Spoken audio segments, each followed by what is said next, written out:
बात की बात है, देख। हाँ, आप इसी को दिखाए रहो, इसको हम पढ़ रहे हैं आवाज में। बोलिए। देखिए, आप जो लोग पूछ रहे थे तो पत्रिका आखिरकार मिल गई है। ये लिखा है असाधारण भविष्यवक्ता। ये मेरा फोटो है उस समय का। साधु जी ने कोई खास शिक्षा नहीं प्राप्त की है, किंतु मूक पशु पक्षी, दिखता भी है, मैं बोलता रहूं दिखता भी है, किंतु मूक पशु पक्षियों की सेवा के द्वारा उनके अंदर असाधारण आत्मविश्वास है। कभी कभी वे असाधारण भविष्यवाणी कर देते हैं। एक बार इस नाचीज ने राजाजीपुरम लखनऊ से प्रकाशित साप्ताहिक गोमती जनशक्ति के लिए पूछा था। केंद्र सरकार के भविष्य के बारे में उस समय केंद्र की सरकार अटल सरकार के खिलाफ अविश्वास प्रस्ताव सदन में आने वाला था। जयललिता ने उस समय राजग से समर्थन वापस ले लिया था।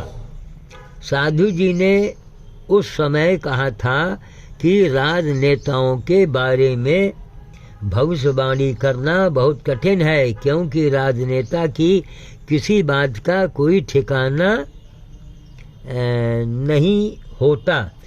फिर भी आपने समाज के हित के लिए पूछा है, तो 99% यही सरकार रहेगी। 99%। अगर गिरेगी तो सिर्फ 1% से, उसका मतलब एक ही वोट तो हुआ। सही बात। 1% से बाद में साधु जी की भविष्यवाणी अक्षरशः सत्य निकली। सरकार 1% से भी वोट वोट से गिरी तथा सोनिया गांधी के सरकार न बना पाने के कारण उस लोकसभा के कार्यकाल में अटल सरकार ही रही तथा चुनाव के बाद पुनः सत्तारूढ़ हुई। लोकसभा के चुनाव में उन्होंने मुझसे रायबरेली और अमेठी से कांग्रेस के जीतने की बात कही थी, जो सत्य हुई। जय राम जी की। हिंदुस्तान के पक्ष वालों, विपक्ष वालों, आप जरा इन पर गौर करें कि आखिर कभी आप लोगों ने सोचा कि श्याम साधु आखिर है कौन? यूट्यूब पर, फेसबुक पर उसके पुराने रिकॉर्ड अब डाले जा रहे हैं। क्यों?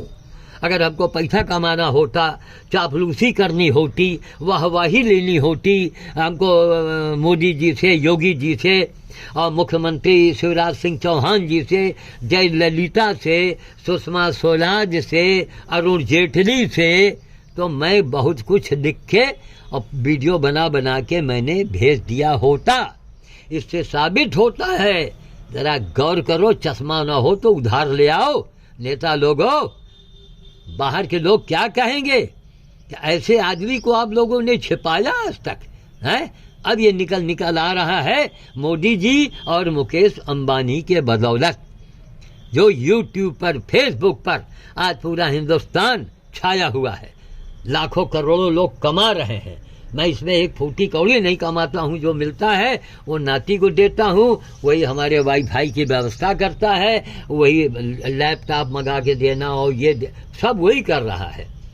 तो कहने का मतलब ये इतनी जोरदार खबर है, एक बार इसके फ्रेंड को फिर पढ़ लीजिए।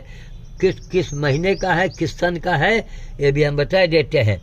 अब देखिए, 2 दिन से मैं लाइव पर बोल रहा था कि काली शेरवानी और सफ़ेद घाघरेदार पैजामा में मुशर्रफ साहब का फोटो है। डेमोक्रेटिक वर्ड 15 जुलाई 2001, दोस्ती की मेज पर परवेज, अंक 15 जुलाई 2001 का है। राष्ट्रीय अर्धमासिक पत्रिका। अच्छा, ये 15 दिन तो निकलती है ना? इसके पीछे का भी दिखा दें भाई, यह है इसके पीछे लिखा हुआ, ताकि आपको पक्का हो जाए कि वही पत्रिका है ये सब कुछ आपने सब देखा है, ये सब उसी के अंदर के पेज है, आप दिखा रहे हैं ना। हाँ, इसे के अंदर का पेज है सब, आप इसको अच्छी तरह से देख लें। दोस्ती के मेज पर परवेज अटल बिहारी वाजपेयी हैं, ये मुशर्रफ साहब हैं।